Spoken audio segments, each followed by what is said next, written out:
原则上就是讲用地也无问题的话啦吼，经卫部市长拢会支持，所以也非常感谢市长吼对这个活动中心会当足遮重视啦吼，互市民朋友讲同日讲关大厝来看电视，会当出来，迄个卡拉 OK 也好啦，还是才艺嘉年华好，互迄个市民朋友有互相迄个交流，这个空间呢非常的难得啦，所以嘛拢鼓励里长爱加办个活动，或者里面会当加使用。那未来呢，1楼会作为社区还有里面的一个休闲的活动中心，可以来做办一些研习呀、讲习，或者是说唱歌公所也帮他们准备了一个那个卡拉 OK 的伴唱机，这个都已经有到位。那2楼呢，它未来会作为一个帮助一些失能的长者的一个日照中心。那3楼呢，是我们北区第1座成立的亲子悠游馆。因为阮这活动中心耗资7000多万，外口就一个特色游乐设施，还有500万还没做，应该是在年底就完成了啦。好，咱附近这几大人带囡仔来，那白天小孩子有一个地方玩耍，也很安全。社会局这边呢，也规划了2楼是日照中心，3楼是亲子悠游馆。那2楼日照中心呢，在现在完工之后，开始会进行呢下一阶段的内部整修，还有招标，预计在明年年初会开始提供日间照顾的服务。那我们会收60个老长辈来这边接受服务。至于3楼是亲子悠游馆，亲子悠游馆呢在3楼这边提供4岁以下的孩子来这边亲子共乐来游玩。亲子悠游馆呢也欢迎我们的爸爸妈妈带孩子一起来这边享受亲子的一个空间。掌握施政3分钟，台南进步向前冲。3、2、1，请进场。共同迎来北区的一大喜事。那这个工程总共在工程硬体的部分花了7042万，那另外内装要570万，然后再加上旁边的特色公园要500万，总要花了8000多万。那但是可以营造北区的民众一个非常好的一个休闲跟活动中心。1楼是作为社区活动中心，2楼作为长照使用，3楼作为亲子悠游馆，所以说可以是面面俱到，那满足了许多北区的民众的亲子休闲还有社区活动的需求。那希望大家好好利用这个活动中心，能够让社区更活跃，让地方更健全，让民众亲子还有长照能够获得更多的满足。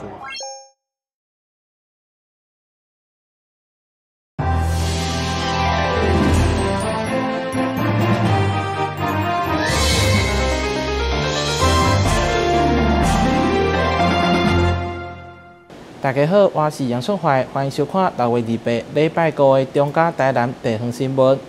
眼睛病人不管是开刀了后接受定期化疗，也是长期治疗，过去因为病床歹等，造成了后受到影响。对此，基美病院为2020年建立化疗专门病床预约系统，提升病人化疗完成率。未来嘛将走向地区医疗，也是化疗。癌症病人常常因为误给大医治疗，但因为等无着床，互了后受到影响。根据基美病院的统计，癌症等床化疗的病人上长曾经延迟7到10天，离伫厝等床化疗的病人竟高达150人。因此，基美病院对4年前建立化疗专床的预约系统，不但缩短病人等待的时间，同时嘛提升化疗完成的比率。以前很多癌症的病人，那么他必须要定期接受化学治疗，可是常常因为病床拥挤，没有办法及时住院，有的时候会延误到化学治疗。那治疗如果延误，总体的疗效，癌症的痊愈率就有可能会受到影响啊。所以为了保障癌症病友的权利，为了能够提升疗效，所以我们决定要实施这个专床预约的一个制度。保证他的出入院，那这样子的话，化疗不会误点，疗效才能够满点。希望能够把病床留给重症，那有需要床位的病人。那我们也配合这样的方向，那我们现在已经推出来癌症化疗专区的一个预约运用。我们希望达到3个目标。第一个目标就是病人要安心，第二个家属甘心，第3个我们的医疗人员都可以放心，让癌症的治疗达到最好的效果。这项的成果因为甲健保政策调向减少大医院的天数有真大的帮忙，因此卫生福利部中央健保署的署长施崇良嘛特别揽下肯定基比病院的这项系统。OECD 的平均住院天数大概是4天，在台湾的话现在是9天，所以我们是有一些可以缩短的空间。所以健保的政策上也是朝向，如果能够这个减少这个住院天数，或者甚至移由1日住院，那么来提供服务。那么这不仅可以让民众更省时。那么，而且对于我们整个人力的需求也可以下降。那么今天呢，奇美医院所推出的那么化学治疗的特定病房，好，那么用一个区域，那么一样可以得到这个化学治疗的肿瘤科的服务，但是却可以在1日之内可以完成。那么我想这个对于民众来讲是一个非常好的福音。基比病院化疗专区成立跨团队的合作。结合护理师、医师、癌症中心、化疗药师加大院组顶，不止简化大院的流程，缩短病人第一天等待化疗的用药时间，对279分钟缩小到165分钟，改善的幅度达到40%左右。未来病院嘛将调向居家医疗加居家化疗来迈进。台南新闻林根采访报道。全国首创台南市透过 LINE App 平台推出旅客订房服务系统，服务旅客订的拢是台南合法的旅馆饭店。目前总共有60间业者加入，而且持续增加，希望保障大的安全甲权利。南市旅馆饭店目前总共有887间业者，有15000多间房，是六都当中上济城市，会当满足无共旅客需求甲预算。市府为了维护消费者权利，减少可能的消费纠纷，尤其伫国外透过网站订房，无法度判断敢是合法的业者。所以，观光旅局就甲业者合作，透过 LINE App 平台推出旅客订房服务系统，成为全国首创。我们希望提供一个合法业者更好的一个跟消费者更好的一个互动的平台。因此呢，我们特别和旅行业同业工会一起来努力，希望借着这个合法的平台，能够让大家在来台南的时候，增加了欢乐，减少了不愉快，那也减少被非法业者这个诈骗也好，或者是说因为产生的消费纠纷，或甚至于减少了保险造成了一些这个遗憾。所以我觉得希望大家共同来支持，也共同来使用这个公家台南市政府管理局跟业者跟我们同业工会一起来打造了这样一个全新的最好的旅游平台。其中为贴亲自透过记者会来宣传该订房系统，对今日就开始上线服务，而且除了订房间，也当查询台南的景点甲美食等资讯。目前有60间，有一个业者加入，也持续增加，希望创造游客甲业者双赢局面。台南新闻阮子采访报道。原美国学校旧址靠中英路甲开湾路商业用地刷树仔，引发地方争议。伫1个月前，市府要求建商要甲居民达成共识了后，搁动工。伫迄时有5项协议，毋过即马建商煞跳票，互当地居民非常不满。给我安全，给我绿地。居民留着抗议的白布条，大声发出口号，希望当留下伫都市当中最后1千平绿地。这应该是人行步道啊！阮若透早要出来散步，还是运动，免行对啦。位伫北区中正路以及开湾路交叉路口的原美国学校旧址绿地，总面积大约3200平，依照各县市都市计划。其中1200平是商业区，负责的建商已经动工进行清理，无事先向当地居民沟通。市府主持说明会时阵，竟无遵守协议，要甲停车场起伫开湾路212项。毕竟它那个出入口在那边是有关于行人进出公园，有关的行人用路的安全，而且我们社区里面真的是长辈居多啦。如果袂当互这个所在欢迎啊，敢若有迫害啊，无法度安全。起这栋大楼有啥物意义？建商完全无要插乡亲的诉求，连干部局嘛回复无收到协调公文，而且讲要甲文主围墙先做保护，结果是甲工程围宅先用起来施工，因此当地希望市府会当介入，正视这片绿地。霸王硬上弓就施工了，这不是太离谱了吗？所以我是希望政府一定要正视这个问题。另外，佮传出立委嘉良界服务处执行长董小文，防指控向建商索取资源，伊嘛特别做澄清。我绝对不可能，不然我退出我的政坛。互乡亲行伫危险的道路顶面，原本的生活嘛受到干扰。开发地方是好事，不过嘛爱顾虑当地实际状况，一定爱做好事先的沟通。台南新闻综合报道。台南市安平国际同济会甲台南市教育局再度合作推动品德教育定金计划，扩大关检予台南市4间学校20万，希望提升学生的品德素养。安平国际同济会推动的品德教育定金计划迈入第4档，今年佮扩大关检20万，予立林国小、大公国小、安顺国小、男子西洋小学采讲品德教材。品德教育是义务教育里面的一个基础。那感谢同济会提供我们小乾坤还有悠游自在的教材。那在目前品德教育不被重视的情况下，同济会这一套的教材寓教于乐。现在的孩子都在3C 产品里面看到一些，我觉得他们，我说看到的跟听到的都不代表正确的。我连续2年我都有到各小学去跟着孩子们一起上课，那去了解到老师是如何运用这一套教材，那给小孩子潜移默化，慢慢的由心灵上去做善的诱导。小乾坤以及悠游自在2套教材，拢是取材自中华传统文化，结合现代生活故事，以3D 动画科技的方式呈现，传达友好父母、尊敬老师、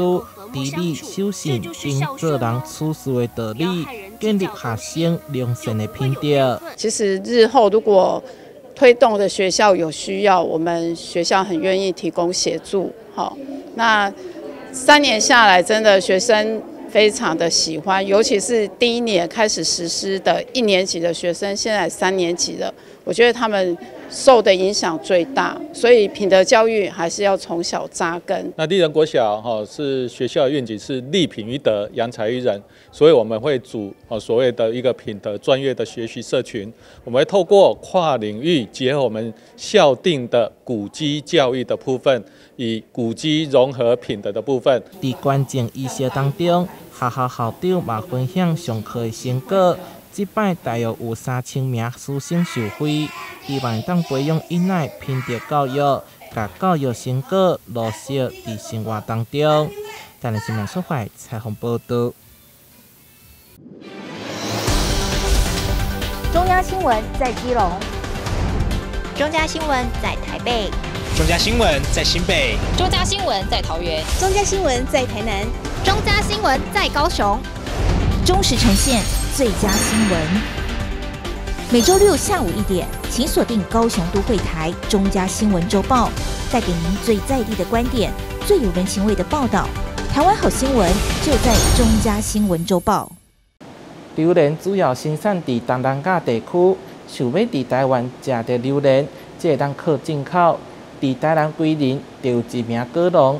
为28当前就开始试种，经过侪当的灌溉甲照顾，榴莲树总算在8当前开花结果。了，对面迄粒用手甲拔掉的，啊无惊伊落落啊。你看到迄粒？上大粒安尼。系哦，来，你爱徛这边，徛这边你就看到迄粒，你看吗？眼前这棵2层楼高的榴莲树，是外号归人释迦西施施美朵的父亲将吃完的榴莲种子种入土中28年的成果。但毕竟不是台湾原生种，这棵榴莲树虽然外表又高又壮，但多年来还是无法顺利结果。3代务农的施家，经过不断研究，同时也去请教专家学者，终于在8年前成功结出甜美果实。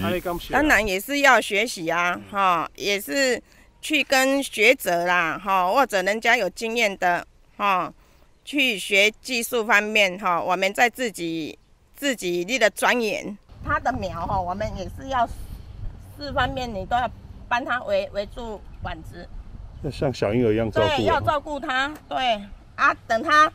像像你们男人那么高了就全部可以拆除了。家里成功种出榴莲后，归人释迦西施也多出了个外号，叫做归人榴莲西施。施美朵说，台湾南部的气候适合榴莲生长，加上台湾的农业技术优良，只要有越来越多人种榴莲，相信未来想吃到这个水果之王，不用再依靠进口。台湾国产榴莲就能自给自足。记者张硕维台南报道。高雄车站将要完工启用，不过车站周边无地下道，通到附近的商圈，会降低旅客去消费的意愿。希望未来还阁有改善的空间。站东路和站西路把即将完工启用的高雄车站包围，旅客进出车站得过马路走平面道路，没有地下连通道，减少外在因素的影响，让议员和商圈理事长很傻眼。如果改天在平面上发生车祸怎么办？是师傅要赔，还是那个人倒霉？而且如果在下雨天的时候呢，客人从地下道要爬上来购买的。这个人的意愿都比较少一点。现在就我所知，是在车站的南侧跟北侧，他当初为了要跟捷运的站体做一个衔接，他有预留一个通道口，有没有可能做一个能够跨越快车道的地下连通，直接到火车站的对面马路？好，然后在那边再做一个像台北市这样子的一个一个小型的这个出入口。对于交通部铁道局负责新建的高雄车站没有地下连通道的设计，市府交通局表示，也只能用标志标线和号志等方式，让旅客能够安全的通过马路，也希望进入站区的车辆能够减速慢行。比如说行人的早开的时项，就是说我可以让行人的秒数可能提早开5到7秒。那这样的情况之下，让这些车子呢能够注意到有行人在穿越啊。那其实我们也持续都在做一些宣导，这驾驶人要礼让行人，人一定会越来越多，所以这个交通局他们就一定要去规划好，说到时候人从现在的，比方说这个每日可能假设啦，每日可能1万人次，到未来可能周末的时候可能会到5万人次、6万人次。那这整个的配套以及这个演变过程的适应，这个就是我们交通局它必须要去设法。而为了吸引到达高雄车站的旅客能够走进市区的特色商圈消费，市府推动表参道计划，改善了车道附近的步行环境。高雄市议员张博洋则建议，在中山路的人行道上推出餐车市集，但需要修改自治条例才行，以达到振兴商圈的目的。因为我们的中山路这整个特区人行道非常的宽，对不对？美丽岛大道啊，对，那我们要使用它，我们可不可以订定一个火车站到美丽岛中间这一段路的自治条例？我们用容积奖励或者是相关的一些奖励的一个方式，然后把商圈的活动或店家的活动导来这2侧，让它变成是一个常态性的，在人行道上会有一些商业的活动。好，那这样子的一个商业活动，当然你就会带来人潮。当初在南华路那里也办一次香榭大道的喝咖啡活动。刚刚议员讲的这个是可行之道啊，因为如果在火车站这附近在办这些活动是真的不错，因为人流会带进来嘛，人的空间会做得越来越宽，所以这个也就是我们在现在表参道计划里面，我们会增加行人的这些通行的比如人行道的宽度会做增加，那人行道的宽度的增加以后，让人可以走得更舒适。大家都期待高雄车站尽快完工启用，但又忧心没有地下连通道，影响旅客进入商圈消费的意愿。美中不足的部分，只有待各界集思广益，让车站带动商圈繁荣的愿景能够成真。记者赖昌邦高雄报道。台北市文化局为2013年开始，以文化创意生活馆带领国内文创业者参加国际性展会，拓展海外市场。今年阁升级，选出37间业者到东京、槟城以及香港三大亚洲城市参展，向全世界展示台北的文化创意力量。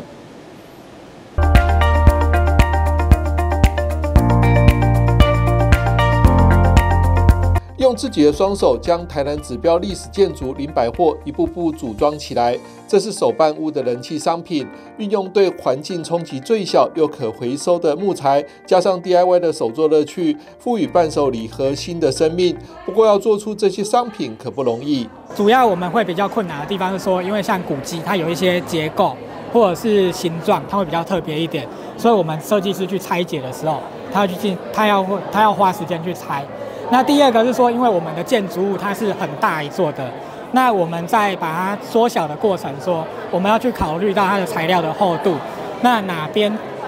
边要增加，哪边要减少，去把它进行一个最完整的还原。由80年历史的青草店第3代所开创的麦草人家，除了希望将传统文化价值延续，更期盼能拓展到国际。我们希望把台湾最传统的青草茶推广出去。那我们家已经是80年的青草店了，对，然后老板是第3代的女儿，然后他希望他不要失传，借由青草去融合艺术与生活。成立6年的你好工作室，则透过插画主角胡吉，带给消费者温暖的慰藉。您好工作室，它是以一只胡吉最有 IP 的主要角色。那它是以原创的插画，然后结合生活上的灵感，然后做成像我们的插画绘本，然后还有文具，还有生活杂货类型。因为我们觉得原创插画手绘的是有一种温暖的能力，然后想要让这种温暖的形象，可以让更多人在生活中感到更就是有温暖的感觉。请翻转。这是台北市文创品牌亚洲区国际拓销记者会现场，由台北市文化局长蔡思平领军，率领创纪录的37家台北文创品牌前进国际市场，到日本东京、马来西亚槟城及香港这3大城市，展现台北的文化底蕴与创意能量。比如在日本，我们可能重视的一个更成熟的市场，那你要接受日本东京这个市场的挑战是压力很大的。那香港是一个国际橱窗。那国际橱窗的口味就是非常的百花开放嘛，所以我们就可能会有一些新的文创的业者有机会在那里被国际看到。那马来西亚是我们的一个南向政策，而且马来西亚的华侨一直都是台湾的文创商品非常重要的一个爱戴的市场，所以这3个不同的切入点，我想也证明了说我们能够挑到37家，针对3个不同的市场。我想都意味着台湾的文创的商品、文创的市场是越来越趋向成熟。经过严选的文创商品包罗万象，也出现许多生力军，让以作为平台自诩的台北市文化局长蔡思平深受感动。每一次看到这些产品、这些商家的时候，我都觉得很兴奋，因为都有新的人在往前走。那新的人往前走，就意味着产业有生力军，意味着文创创意的部分有不断的人在涌进来。那我们政府部门跟民间要搭平台，把这平台搭起来了，很自然的，大家就会看到台湾的文创商品。受邀前来的台北市青年局局长英伟也被琳琅满目的文创商品深深吸引，直说可以当作赠送外宾的礼物，成为台北递给全世界的名片。我看到那个神话盐这个用12生肖来做一些创意的发想然后做一个很好的我觉得其实这样，就是说青年局以后要送给我们的访宾的礼物乃至于我们来推荐到市政府的各个的局处，都希望可以是这些有很好的，不管是环保永续的概念，或者是文化创意的商品，希望能够让它不只是商品而已，还可以变成台北城市的名片。